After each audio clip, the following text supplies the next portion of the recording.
উনি সফরে বেরিয়েছেন হাদিস কালেকশনের জন্য। প্রচন্ড শীতের রাত, উনি মাগরিবের নামাজ, এশারের নামাজ পড়ে একটা মসজিদে শুয়ে পড়লেন, আর শুয়ে শুয়ে হাদিস পড়তেছেন। কি পড়তেছেন? কথা বলেন। আর মনে মনে ভাবলেন রাতটা মসজিদে কাটায় দেই, ফজরের নামাজ পড়ে আবার বেরোবো। কিন্তু দারোয়ান এসে বলে মসজিদে থাকতে পারবেন না, ওঠেন। দারোয়ান আছে না? কথা কন। আহমদ ইবনে হাম্বল বললেন আমি শুধু রাতটা থাকতে চাই, আমি তো ফজরেরও মুসল্লি, ফজর নামাজ পড়বো তো এই মসজিদে, আমার থাকতে দাও। দারোয়ান তো দেয় না, কেন? মসজিদে থাকার জায়গা না, জান মিয়া। উনি যে আহমদ ইবনে হাম্বল এটা চিনে নাই, থাকতে দেয় না। কি করবে এখন? উনি কাঁথা গুছিয়ে হাদিসের কিতাব নিয়ে কাদের মধ্যে ব্যাগ নিয়ে মসজিদ থেকে বেরোয় গেলেন। কি আর করবেন, প্রচন্ড শীত, আর কাঁপতেছেন, বুড়ো মানুষ। পথিমধ্যে দেখলেন বাজার। বাজার একজন খাব্বাজ, শাবুন খাব্বাজ, যুবক রুটি বিক্রেতা। সে রুটি বিক্রি করে, চুলার মধ্যে রুটি সেকে। সে যে সালাম দিল আসসালামু আলাইকুম, যুবক বলে ওয়ালাইকুম আসসালাম। আহমদ ইবনে হাম্বল বলে যুবক আমার যাওয়ার জায়গা নেই, সফরে বেরিয়েছি, খুব শীতে কষ্ট পাচ্ছি, রাতে যদি তোমার এই চুলা থেকে একটু আগুন পোহাই কোনো সমস্যা?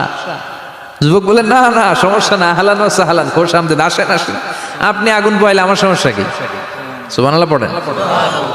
আল্লাহ শুকরিয়া করে উনি বসলেন আর আগুন পোহাচ্ছেন। আর খেয়াল করলেন যুবক রুটি বানায় আর পরে আস্তাগফিরুল্লাহ, রুটির দলা বানায় পরে আস্তাগফিরুল্লাহ, খামির বানায় আর পরে আস্তাগফিরুল্লাহ, রুটি নিয়ে উনুনের ভিতরে চুলার ভিতরে সেকা দেয় আর পরে আস্তাগফিরুল্লাহ। দোকানদারের কাছে কেউ আসলেই সে রুটি দেয় আর পরে আস্তাগফিরুল্লাহ। ক্রেতার কাছ থেকে টাকা নিয়ে ক্যাশ বক্সে রাখে আর কি পড়ে, আবার রুটি বানানো শুরু করে আর কি পড়ে, খালি এইটাই পড়তেছে। ইমাম আহমদ ইবনে হাম্বল তো অবাক, কিরে এটা আবার কেমন যুবক, খালি আস্তাগফিরুল্লাহ। উনি প্রশ্ন করলেন যুবক ঘটনা কি? আসার পর থেকেই তোমার দেখতেছি তুমি রুটি বানাও, রুটি বিক্রি করো আর পড়ো আস্তাগফিরুল্লাহ, মালাকা ইয়া শাবাব। যুবক বলে আস্তাগফিরুল্লাহ আমার সবচেয়ে বেশি পছন্দের আমল, আমি সব সময় আঠার মতো ইস্তেগফারের সাথে লেগে থাকি আর সব সময় পড়তে থাকি আস্তাগফিরুল্লাহ, আর এর বদৌলতে আল্লাহ আমারে মুস্তাজাবুদ দাওয়া বানিয়ে দিয়েছে। আহমদ ইবনে হাম্বল তো অবাক, আনতা মুস্তাজাবুদ দাওয়া, তুমি মুস্তাজাবুদ দাওয়া, রুটিওয়ালা। আমি এত বছর হাদিস পড়াই, আমিও তো মুস্তাজাবুদ দাওয়া না, আর তুমি রুটি বেচো বাজারে, তুমি মুস্তাজাবুদ দাওয়া, তুমি দোয়া করলেই সব কবুল হয়ে যায়। যুবক বলে নাম আনা মুস্তাজাবুদ দাওয়া, আমি আমার জীবনে যত দোয়া করেছি কবুল করে নিয়েছে কে? সব দোয়া কবুল করে নিয়েছে আল্লাহ, একটা দোয়া ছাড়া। কয়টা? আহমদ ইবনে হাম্বলের কৌতূহল, কিউরিয়াসিটি আরো বেড়ে গেল। কি? সব দোয়া কবুল হয়েছে একটা দোয়া ছাড়া। মাযালিকা দোয়া ইয়া শাব, কি সেই দোয়া? যুবক এবার বলতে শুরু করলো আমার জীবনে যে দোয়াটা আল্লাহ কবুল করে নাই সেটা হচ্ছে আমি আল্লাহর কাছে অনেক চেয়েছি, অনেক দোয়া করেছি যে আল্লাহ শুনেছি এই জামানার সবচেয়ে বড় মুহাদ্দিস, তার নাম নাকি ইমাম আহমদ ইবনে হাম্বল। আল্লাহ তোমার কাছে আমার চাওয়া আমি যেন এই ইমাম আহমদ ইবনে হাম্বলরে দেখে মরতে পারি, আমি যেন ইমাম আহমদ ইবনে হাম্বলের হাতে হাত রেখে মুসাফা করতে পারি আর তার কপালে একটা চুমু এঁকে দিতে পারি। আহমদ ইবনে হাম্বল আবেগপ্রবণ হয়ে গেলেন, চোখের পানি ছেড়ে দিলেন, বললেন যুবক তোমার এই দোয়াটাও কবুল হয়ে গিয়েছে।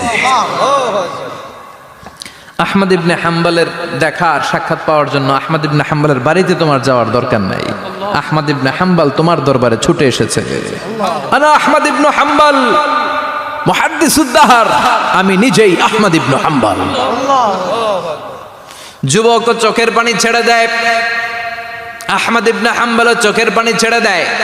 যুবক চিৎকার মেরে ইমাম আহমদ ইবনে হাম্বলকে জড়িয়ে ধরে, হাতে হাত রেখে মুসাফা করে, কপালের মধ্যে চুমু খায় আর আল্লাহর শুকরিয়া করে বলে ও ইমাম, আসলে এই দোয়াটাও আল্লাহ আজকে কবুল করে নিল। বিশ্বাস হয়?